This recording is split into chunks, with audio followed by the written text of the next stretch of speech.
You open that door, famous Kronk door, and the heat just hits you.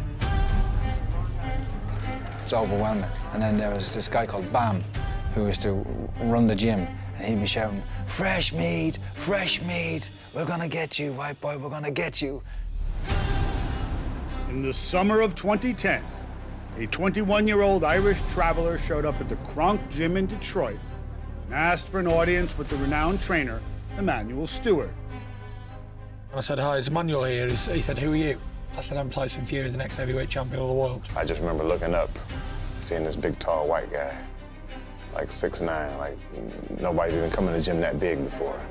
So naturally, I just ignored him a little bit because a lot of people come into the Kronk gym and saying they're gonna be the next champ. In all, Stewart worked with 41 champions. Great Tommy Hearns, to heavyweights Lennox Lewis and Vladimir Klitschko. Still, he invited the 11-0 Fury to stay in his house, where the prospect would join his cousin, the Irish middleweight Andy Lee, and Stewart's nephew, an aspiring trainer named Sugar Hill. Emmanuel was upstairs, I was in the next room, and Sugar Hill was downstairs. We really bonded. Sometimes I would say I was blackerish, so it was like black and Irish. The relationship we had was like a family. It was like you said brother, I would say brother, because that's the way the Irish say it. It wasn't just a boxing trainer. He was like a mentor, a friend. He had so much knowledge on boxing, and we talked a lot. I was like a sponge, soaking up all the information. One of the things that Emmanuel talked about that makes the Irish travelers such good fighters is their heritage and background. They're travelers, they didn't have a home, so if they went somewhere new, they were the outsiders, and they had to fight. It's just been a way of life. Fury stayed a month at Kronk, but in that time, made an indelible impression. He emptied the gym out. There was no heavyweights left. All of a sudden, they were missing from the gym. Emmanuel St. Tyson being heavyweight champion of the world. Emanuel Stewart died in 2012. 3 years later, Fury beat another former Stewart fighter, Vladimir Klitschko.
His trainer, to have that Kronk attitude, that killer instinct.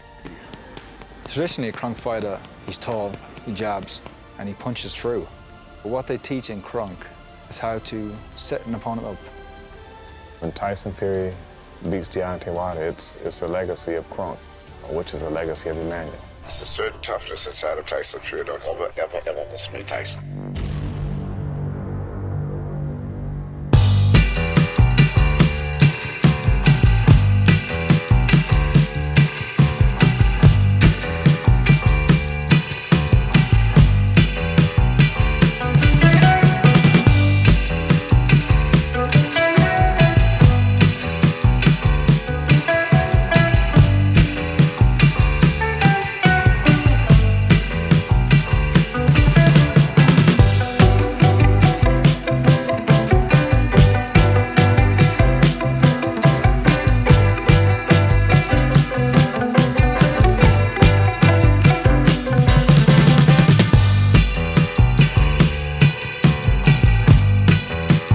Obviously, the first fight was ruled a draw. What was your thoughts right after that, in that moment that you heard draw?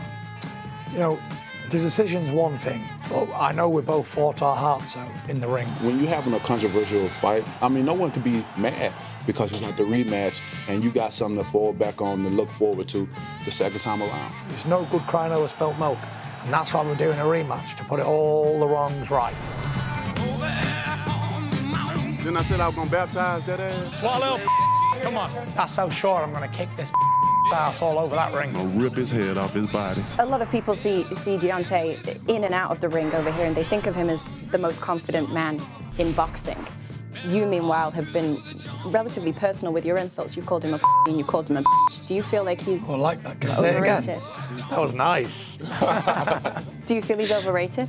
Let me tell you, if this guy was British, he'd be the biggest thing since sliced bread. If anything, I think he deserves more respect and more credit than he gets, and because nobody knows what it's like to not feel good and go in that ring and have to do 10 rounds and get your face punched in. We literally sacrifice our life for 30, 40 years to this game. And Deontay Wilder stays the heavyweight champion of the world. Huge cut on the eyebrow of Tyson Fury. You've each had a couple of interim fights since the first fight happened. Tyson's most recent fight against Otto Wallin ended with that big cut over the right eye, was it? Yeah. 47 stitches. Do you feel like he now has a weak point that you can try and exploit that he didn't have in the first fight? I'm definitely gonna target it, just like his whole body. I'm gonna, you know, that's my job. My job is to win.